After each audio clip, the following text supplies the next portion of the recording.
Yo, what up? Good morning. Grateful for another maggot-free day above the dirt, Jersey Shore. Check it out.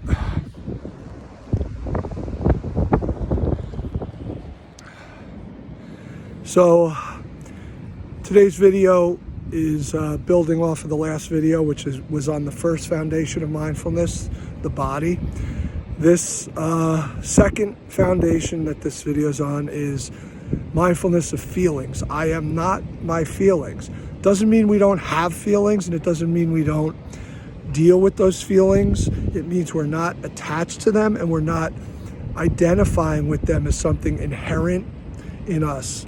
We're not looking at them as something fixed and permanent about our identity. They're just feelings that are based on temporary conditions, that the feelings will change when the temporary conditions change. So when we do feeling meditation, we go a little further than physical sensations by bringing our awareness to the feelings and noting whether they're pleasant, unpleasant, and neutral. And we can actively see in a tangible way, this is not just metaphorically, we see how one moment we could feel pleasant, the next minute unpleasant, and the next minute neutral.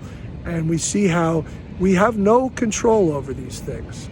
And that's our problem that we deal with, is that, spiritual practice teaches us that we can't live from chasing our sense desires, from chasing pleasure, from avoiding pain, from trying to control how we feel. We have to just let how we feel rise organically and come and go without adding anything to it.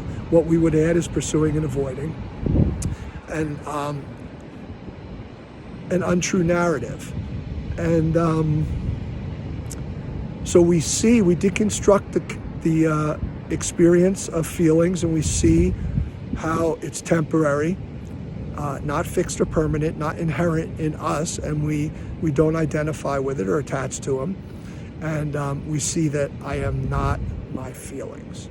So it doesn't mean we're not feeling beings, and it doesn't mean our feelings aren't important, or that they're untrue, that they just don't exist, that I don't exist based on them the way I thought I did.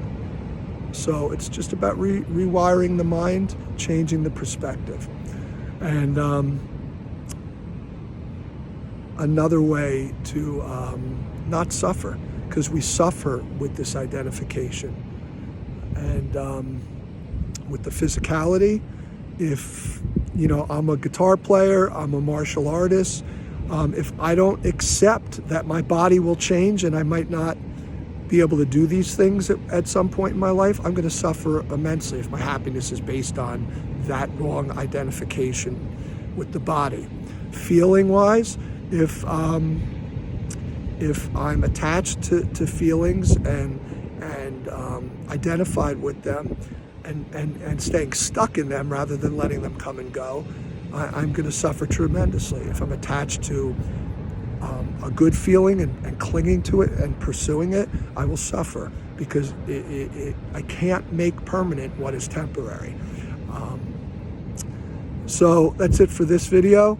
Again, Jeff Eisenberg Kirtan, Rock and Ram Kirtan Band, Fighting Buddha Dojo on Instagram, Jeff Eisenberg and Rock and Ram Kirtan Band on Facebook, YouTube, Jeff Eisenberg Kirtan and Rock and Ram Kirtan Band, one-on-one sessions via FaceTime and Zoom are available if you are struggling or just want to deepen your practice. All right, peace out.